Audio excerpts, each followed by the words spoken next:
Olá, gente! Eu sou a Cristina e no vídeo de hoje faremos um tour sobre a variação geográfica no Brasil referente às diversas formas de pronúncia e de vocabulário. Diferente do que muitos pensam, elas são graduais, ou seja, não acontecem de repente e nem sempre estão condicionadas a fronteiras geográficas. Então, iniciaremos falando sobre o dialeto caipira, uma das formas da língua portuguesa com registros de fala no sul de Minas Gerais, no sul de Goiás, zonas rurais do sul do Rio de Janeiro, interior de São Paulo, leste e sul de Mato Grosso do Sul e norte do Paraná. Tem como principal descendência o tupi, que forma a língua habitual dos primeiros habitantes das regiões onde atualmente o dialeto caipira está difundido.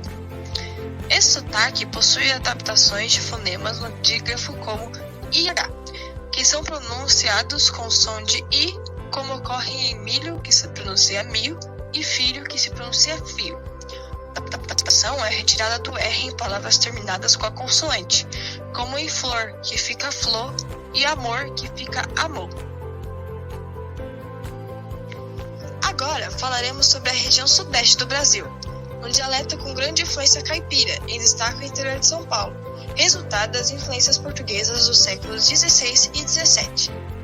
Além da influência portuguesa, os paulistanos acabaram incorporando um pouco do estilo italiano devido a influências italianas. Em Minas Gerais, é presente um pouco do caipira, utilizando também palavras no diminutivo, somado ao falar baixo e rápido, pegando um pouco do estilo dos revolucionários da Inconfidência Mineira. Ainda no Sudeste, o Rio de Janeiro acabou se apropriando do português de Portugal. O S com som de X, bastante evidente na antiga capital federal, é o maior exemplo.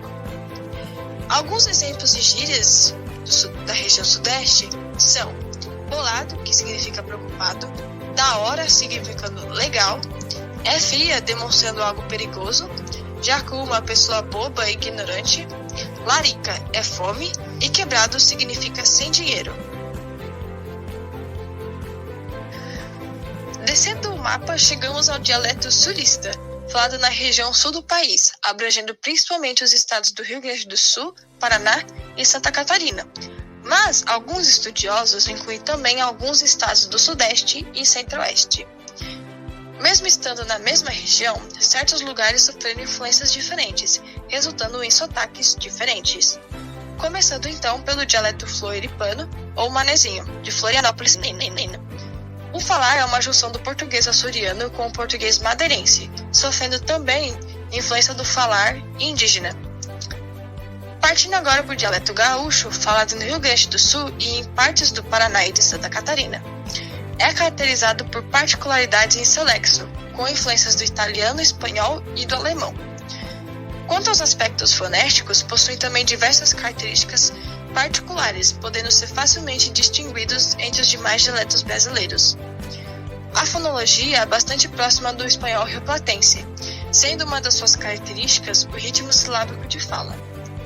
Gramaticalmente, uma das características mais notáveis é o uso do pronome tu em vez de você, mas com o verbo na terceira pessoa, como por exemplo tu ama, tu vende, tu parte.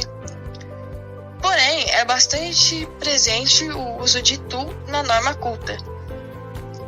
E no interior do Rio Grande do Sul, outra característica é a ausência da redução da última vogal nas palavras terminadas em e. Por exemplo, eles dizem leite, frente, diferentemente de outras regiões do país que trocam o e por o i, lendo frente, leite. Agora, partiremos para outro extremo do Brasil, a região norte. O dialeto nortista, ou amazofonia, é um dos sotaques mais encontrados entre as pessoas do norte do Brasil. É possível destacar dois diferentes tipos de sotaque dentro da região. O primeiro é o sotaque tradicional, utilizado em 4 dos 7 estados nortistas: Acre, Roraima, Amapá, em quase toda a região amazônica e parcialmente no Pará.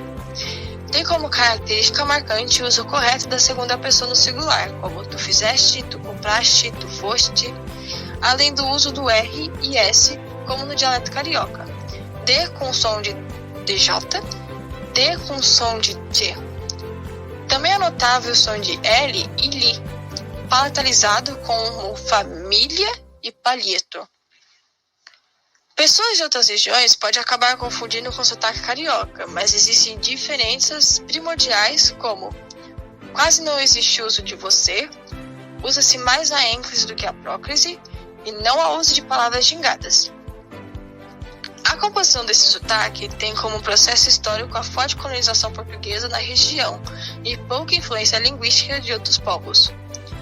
O segundo é o sotaque tocantinense, com características bem singulares e predominantes de raízes nordestinas.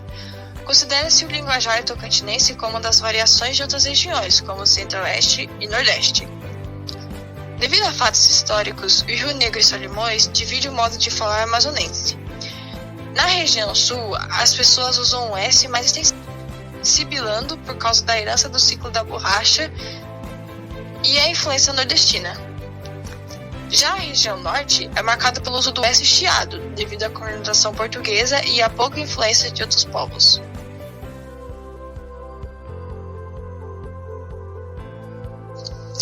Finalizando o nosso tour, chegamos à última região brasileira, o Nordeste.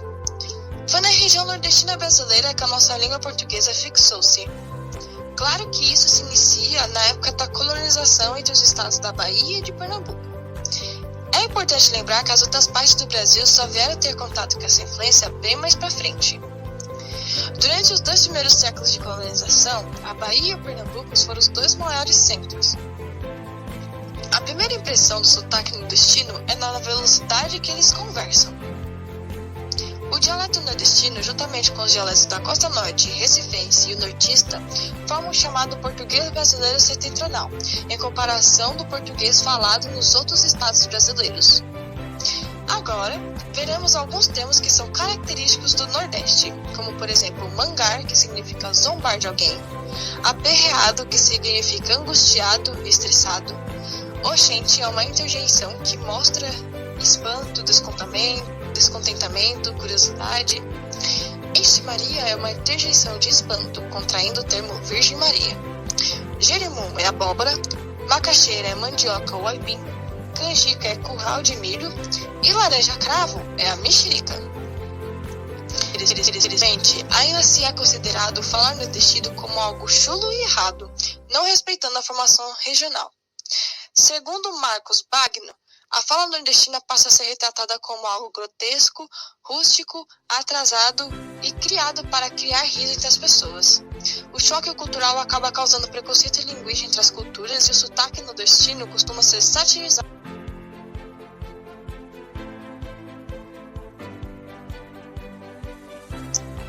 Uau! Que país rico em cultura linguística! Quantos dialetos e gírias diferentes em cada região! Espero que tenham aproveitado e aprendido muito com essa tour.